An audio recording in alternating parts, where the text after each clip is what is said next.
Okay, so what I'd like us to do is to look at Colossians. And the reason why we're looking at Colossians rather than Philippians is because Colossians is very similar to Ephesians. They're usually put together as complementary epistles, even though there are four prison epistles. Ephesians and Colossians seem to have very similar subject matter. So we'll take a look at Colossians this morning. So obviously then it's one of the four prison epistles. And this epistle divides very neatly into two. You have a theological section, chapters 1 and 2, and then you have the applicatory section or the ethical section in chapters 3 and 4. And I'm sure we'll notice just how similar Colossians is to Ephesians when we take a look at both of these sections. So let's jump in then. Colossians, and verses 1 through to 8 of chapter 1 is the introduction. And very similar then to Ephesians in that Paul does not know his audience. If you look at verse 4 of chapter 1, exactly now as in Ephesians, he says, since we heard of your faith in Christ and of your love for all the saints. So there's the indicator then that Paul is writing to people that he does not know personally, but he's heard about them. And the purpose of the first chapter is to let the Colossian Christians know that he's praying for them. So what we have is a prayer report. Now again, like Ephesians, the majority of the letter to the Ephesians is a prayer report. Well, we have a prayer report in chapter 1 of Colossians. It's a shorter prayer report, but you'll see very similar ideas to the prayer report that you have in Ephesians. So the introduction then, which is 1 through to 8. Then we jump into the prayer report. So chapter 1, verse 9, there's the prayer report beginning. For this reason, we also, since the day we heard of it, that's your faith, do not cease to pray for you. And as you just run down the prayer report, you can see the similar themes. So verse 9, that you may be filled with the knowledge of his will in all wisdom and spiritual understanding. Well, there's a repeat of Ephesians 1. That you may walk worthy of the Lord, fully pleasing him, being fruitful in every good work. And then verse 11, strengthened with all might. Now again, do you remember in Ephesians 1, when Paul is praying that they may know the power of God, the might of God, the strength of God, he then goes off on one of his tangents. Well, here in verse 11, Paul is praying that the same thing, that they might know the power, they may be strengthened by the resurrection power of God, but he stays on point, and there's no diversion for him. So that prayer report then has three elements. It's about being filled, walking, being strengthened. That's how he's praying for this people. And then what happens is Paul moves away from a prayer report, and he's going to quote a hymn. So many of you will know that Paul inserts into chapter 1 an early Christian hymn, one that must have been known to the churches. And it's a hymn that celebrates Christ. So the hymn starts in verse 15. And this hymn has two verses. The first verse runs from verse 15 of chapter 1 to verse 18. So that's the first verse. And I can't show you, but if you look at a Greek New Testament, you can see very clearly by the format that what we have here isn't Paul's own words. He is quoting an early Christian hymn. The first verse celebrates Christ and his supremacy over creation. And we have one of the greatest verses to describe Christ in verse 15. He is the image of the invisible God, the firstborn over all creation. Now, those two words there, image and firstborn, are very important in our understanding of Christ. and it may be useful to talk about them in our discussion. So here's Paul then quoting this glorious hymn celebrating the supremacy of Jesus Christ in creation, his eternal existence prior to creation, and how he was instrumental in bringing creation into existence. That's your first verse of this hymn. Then you have the second verse of the hymn, which runs from our verse 19 down to verse 20. So verses 19 to 20 is the second hymn. And here you have the idea of Christ as fullness. Verse 19, for it pleased the Father that in him all the fullness should dwell. Now there's the third important term to help us understand Christ, and it's the word fullness. So we've already got three areas to think about. Christ as the image, Christ as the firstborn, and then Christ as the fullness. Now these are very important, very deep expressions of Christology. And in this second verse, we have the fullness of Christ and how that fullness is the reason why we have peace through the blood of his cross. So there's a hymn, and you can see then in verses 21 following, Paul is applying the truth of that hymn to his audience. So you once were alienated and enemies in your mind by wicked works. He's echoing Ephesians 2 there. In the body of his flesh you have been reconciled. Reconciliation, another theme in common with Ephesians. But there's a slight difference, and we mentioned this in our discussion last night. In Ephesians 1, from verse 3 down to 14, I think, you have what's known as in him theology. What you have here then is a slight variation on that, only slight, and you see it in verse 20, and this is the by him theology. By him to reconcile all things to himself, by him. Okay, it's only a slight kind of change in terminology, but it's the work of God. And in Ephesians 1, God has placed us in Christ. Here in Colossians 1, it is through Christ, or by means of Christ, that God achieves this great work of reconciliation. So this is how the structure of the epistle is then. You've got the prayer report, you've got the quote of the hymn, and then what you have in the rest of chapter 1 is a discussion of the mysteries. Now, look, it's no surprise. Mysteries are referred to in Ephesians, and mysteries are here again for us in Colossians. So run down the verses and you'll see a reference to mysteries. Verse 26, the mystery which has been hidden from ages and from generations. Now, here we go. This is 1 Corinthians chapter 2, as we were thinking about yesterday morning, verse 27.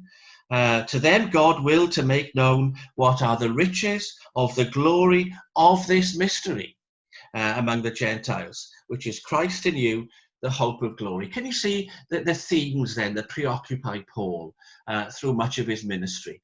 He has been entrusted, he's telling these Colossians again, with the mysteries, the secrets, that which has been hidden by God in the person of his Son, and then revealed to the Apostle Paul. This word mystery is going to be really important for chapter 2. In fact, we see it mentioned again in verse 2 of chapter 2.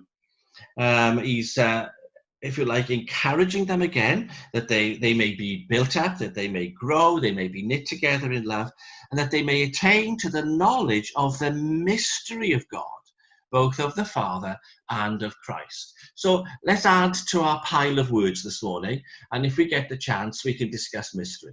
So we've got image, we've got firstborn, we've got fullness, and now we've got mystery. These are some of the key words in this epistle. The next section then, and this is one that I've looked at many times with you over the years, runs from verse 4 in chapter 2 to the end of chapter 2. So the next section completes the theology of the epistle, and this section contains a series of warnings. And Paul is building up, really, in chapter 1 to the nature of the warnings he wishes to give to the people of Colossae. And as you look then from verse 4, we enter the heart of the epistle. Verse 4 of chapter 2. Now this I say, lest anyone should deceive you with persuasive words. Now I've highlighted for you some of the words that are important in this epistle, and Paul is deliberately bringing in technical words, theological words, because the church to whom he writes have been troubled by false teachers. And they've been troubled by false teachers who are bringing in words, new words to the church. Words that are the key to these false teachers' messages. And so Paul has brought in, if you like, the right words, fullness and so on, firstborn, image. He's brought in the right words so that he can then take the attention of the Colossian Christians off the wrong words that these false teachers have brought among them. There are 3 warnings here, and I'm sure you know them. The first warning is in verse 8. Beware lest anyone kidnap you. These false teachers then are being depicted by Paul as kidnappers. And the first warning runs from verse 8 and it runs down to verse 15. And if there was ever a warning that was filled with positive teaching, it's this one, because this has got some of the most wonderful teaching that you'll ever find in the New Testament. So here is the first warning: beware of kidnappers. The second warning then, as you know, is in verse 16. Let no one disqualify you. So the idea that these false teachers have come to the churches and they have insisted that the Christians in Colossae are lacking, that they are insufficient, that they are disqualified from genuine Christian status. So verse 16, let no one disqualify you. That's a shorter warning, verses 16 and 17. And then the final warning is verse 18. Let no one cheat you of your reward. And again, the idea is of being thieves. Let no one cheat you of your reward. Now, those 3 warnings are brought by Paul against what some people think are early Gnostic heretics. Now, you know the word Gnosticism, I'm sure. The word gnosis, we don't pronounce the G really. Gnosis is the Greek word for knowledge. We get diagnosis from it in medical terms. Gnosis, knowledge. And these false teachers were claiming to have special knowledge. They claimed to have had special insights, special privileges, special access, special experience of God, which the Colossians lacked. So they were putting themselves forward, these false teachers, as super apostles, as very dynamic, very powerful, very spiritual people who had had wonderful experiences that led them to live on a higher level. Now, this sounds very modern. And these false apostles, if you look at verse 18, appear to be very humble. They had a false humility. They appeared to have some experience of angels and the spiritual realm that was beyond the ordinary Christian. The worship of angels. They could intrude, that's Paul's word, mind. They claimed, these false teachers, that they could see into those things which can't be seen. And then there's Paul's judgment on them, that they were puffed up by the foolish mind. Okay? These false teachers, if you look down at verse 23 of chapter 2, these false teachers had an appearance of wisdom, but it's all made up, self-imposed religion, false humility, And these false teachers, like many false teachers before them, have downplayed the importance of the physical. These so-called spiritual teachers were people who were, let's bring in a nice word here, they were ascetics. They thought that the physical realm didn't matter, the body didn't matter. They thought that ordinary, everyday pleasures didn't matter. They were so spiritual that they didn't need anything physical. So neglect of the body. And then Paul's final discussion about them is that they were really of no value against the struggles that Christians have every day. So you can imagine these false teachers. And what they were claiming was that the Colossians lacked, that they were insufficient, that they were some second-class, downbeat, downtrodden, poor group of people who needed new experiences. And if they had new experiences, they would then be brought into a higher level. They would be brought up a notch or two in the spiritual league. They would be first-class, Premier League Christians, if only they went through certain experiences. And these false teachers had been through these experiences themselves, they claimed, and they'd been brought into this hidden realm of secret spiritual knowledge, and they were now living at a higher level. And when you boil it all down, what these false teachers were offering was circumcision. So no different to Galatians in a sense, no different to other places. They were insisting on an initiation ceremony. You had to have, as a Christian, you had to have some kind of ceremony, some sort of experience, some sort of initiation to bring you into this higher realm. And for these apostles, these false apostles, the initiation ceremony was circumcision. And you see it hinted at in verse 11 of chapter 2. In him, as in Christ, you were circumcised with the circumcision made without hands. There's the hint. These false apostles were insisting, don't forget this is a Gentile audience, were insisting on circumcision made with hands as a way of coming into this higher spiritual realm. Now, there's a huge amount we can say about these warnings. I want to draw your attention to a repeat of one word we've already noticed, and that's the word fullness.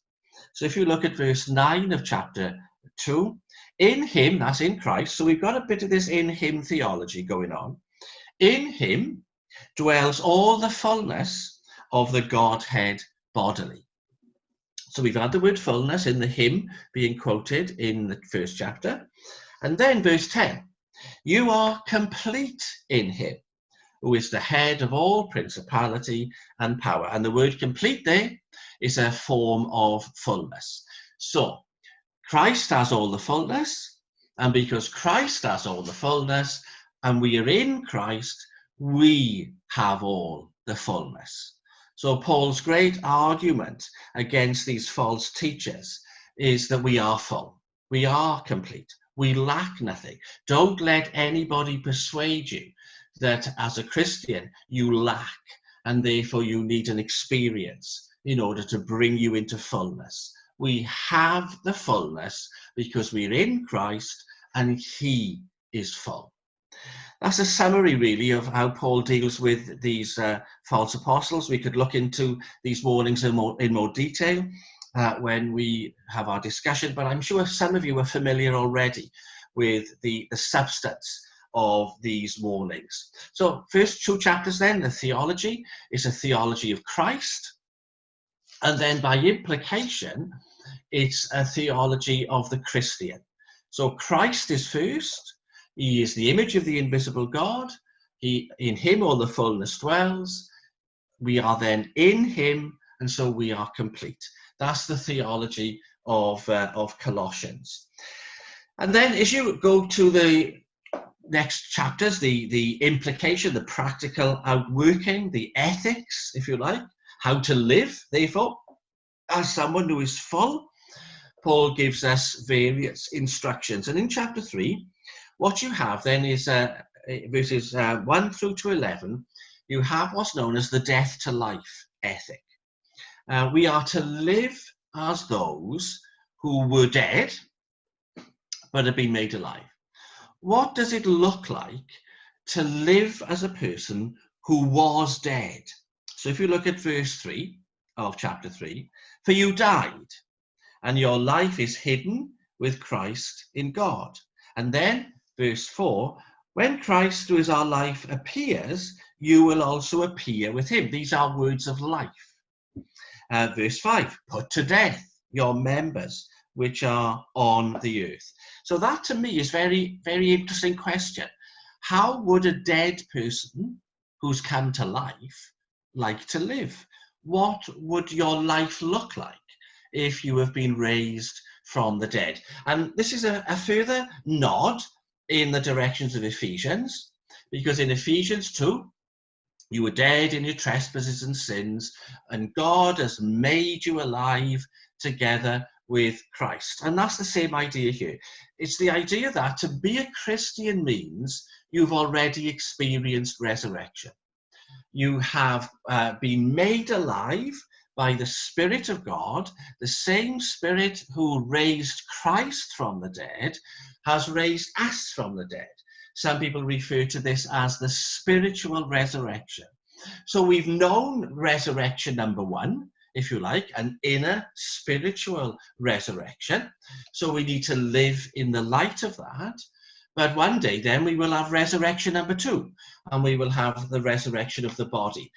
Both 1 and 2, if you want to put it like that, occurred in Christ at the same moment when he was raised on the third day. For us, the resurrection has been devolved into two. There's a spiritual resurrection first, and then there'll be the physical resurrection when Christ, who is our life, appears. And that's what we have in verse 4. So, chapter 3, 1 to 11, death to life, and how that looks. Go down to verse 11, and you have some more familiar themes. There is neither Greek nor Jew. There is neither circumcised or uncircumcised. There is neither barbarian, Scythian, slave or free, but Christ is all in all. We've seen that with Paul before. So death to life then. And then what Paul does, and he's very concerned about this, is he likes to talk about the new man. And in chapter 3, where are we? Verses 12 down to 17, he builds the picture of a new man. So we were dead, now we're alive. What's our life going to look like? But in this next bit, Paul talks about how does the new man dress? What clothes should the new man wear? So as you look at the verses, he says, put on, and so on. You see it in verse 12, put on tender mercies, and so on. That's the idea of getting dressed. We are to wear new clothes that reflect the fact that we were dead, but now we are alive. And there's another nod in these verses, isn't it, to Ephesians, verse 16, teaching and admonishing one another in psalms and hymns and spiritual songs. We saw that, I think, in Ephesians 5. So you can see just how close these two epistles are. Okay, then, the final part of the epistle is concerned with relationships. We've had this again in Ephesians, husbands and wives and parents and children and slaves and masters, from verse 18 of chapter 3 down to verse 1 of chapter 4. And then as the epistle rounds up, we have more instructions given. Mention to other prisoners who are with Paul. So if you take a look at verse 10 of chapter 4, Aristarchus, my fellow prisoner, greets you. We've got mention of Mark, we'll have mention of Luke. There's a company who are with Paul whilst he's in prison. And so he rounds the epistle off with reference to his fellow sufferers, his companions, if you like. You've got a mention of Luke in verse 14. Luke, the beloved position. And when we look at Philemon during the course of the week, we'll have the same names coming up there. So Paul does seem to have some company in his time at prison. And then you get the conclusion to the whole thing. Verse 16 of chapter 4. Now, when this epistle is read, there we go. It's a circular epistle, just like Ephesians. It would have been passed around the local churches. It's read among you. See that it is read also in the church of the Laodiceans, and that you likewise read the epistle from Laodicea. Now, for some, that's what we have as the Ephesian letter. It's a reference to that. So Ephesians, the epistle that we have, may well have gone to Laodicea. It may well have been read in Laodicea. It may well have been sent then to Colossae. And then from Colossae, a copy may well have gone to the churches in Ephesus. So many people feel that this is a kind of oblique, indirect reference to what we have as the letter of the to the churches at Ephesus. And then we have in the last verse, this salutation by my own hand, Paul. And we've seen that before, haven't we? How Paul authenticates his epistles with just a line or two written in his own hand. And that's no surprise when you think about the false teachers, how they are gaining access into the churches, and they are coming sometimes with letters that are forgeries, letters that introduce them to the churches. And they may well even have been forged in the name of the Apostle Paul. Okay, so that's the epistle then. Let's just check the time. So let's look at these words, okay? We've identified a number of words that are key to this epistle. Go back to chapter 1 and verse 15. It's the word image. And we have the word firstborn, okay? Then we've had the word fullness, and that's a hugely important word. You see it in verse 19 of chapter 1 and verses 9 and 10 of chapter 2. And then you've got the word mystery, okay? They are the four words that I want us to pick up on and to discuss. I just want to introduce, of those four, the word fullness. So let's locate it again. Chapter 1, verse 19. For it pleased the Father that in him all the fullness should dwell. Verse 9 of chapter 2. In him dwells all the fullness of the Godhead bodily. And then verse 10. You are full, or you have been made filled in him, who is the head of all principality and power. I'll just talk about this one word then, and then we'll open things up for discussion. The word fullness, it's the Greek word pleroma, and the word was often used to describe a full complement of. It was taken from the Navy, and the word pleroma would be used to indicate that a ship has its full crew. It would also be used to say that the ship has its full cargo, that a ship is full or complete. And in Greek culture, the Navy was hugely important because they were a trading empire as well as a military empire. So fullness of a ship becomes a metaphor in Greek culture for their gods. It was understood that their gods lived in heaven, and heaven, as well as Mount Olympus, heaven had the idea of a crew of gods. Sometimes you'd even have a discussion in Greek philosophy about the gods living in a ship, as well as on Mount Olympus. And the ship was full. The complement of crew of the gods was complete.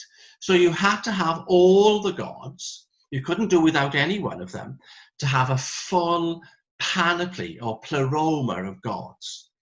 So whether you have, let's not discuss Greek gods, but whether you have a god of this or a god of that, you'd need all the gods in order to have a complement or a crew. Well, here is Paul taking this word pleroma, and he's using it both as a understanding of ship's crews, but also of the Greek and the Roman pantheon of gods. And what Paul is saying is all of that fullness is found in Christ. He is the fullness of the Godhead. He is complete God, if you like. And he is complete God in bodily form. So that person who was born in Nazareth and who ministered in and around Jerusalem, and that person who went to the cross, he is fully, completely, absolutely God.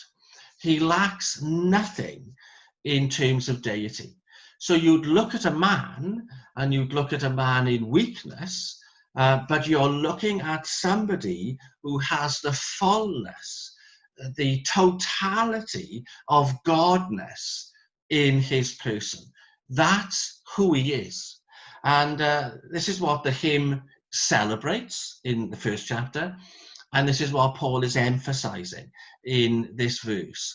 And it's what's described as high Christology. It's a very developed understanding of Christ as God.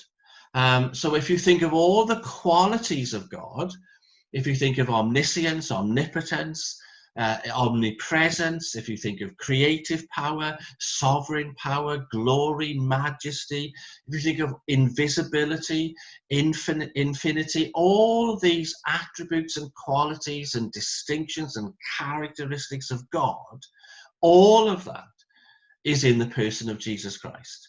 And he lacks nothing. He lacks nothing of the qualities of godness. And if that's who Christ is, and God himself has placed us in Christ, then we then have fullness. There is nothing that any Christian lacks. From the moment you have been placed into Christ, which is an eternal moment, you have that same fullness. It's not by extension, it's by inputting, by being placed in. If you're placed into one who is full, then you yourself are full. So you must not let anyone, says Paul, point out anything to you that might cause you to think that you lack. And just as a way of rounding things off, you go from these verses into the warning. And these false teachers were saying to the Colossians that they lacked power. They lacked power over their own sinfulness. They lacked power over the devil. And they lacked power over themselves. So they were weak. That's what the false teachers were saying. And so they needed to be filled up. They needed that lack to be filled if they were to be complete. So here is Paul saying, absolutely not. It's whether you're thinking about sin, whether you're thinking about Satan, whether you were thinking about your body, you don't lack anything. You are complete in Christ. And his great message is understand it. And if you understand it and you live like it, so you've been dead, but you're alive, if you live as this new person, who is filled with all the fullness of Christ, and you're complete in him, then that is the basis on which you can think about the struggles that you have.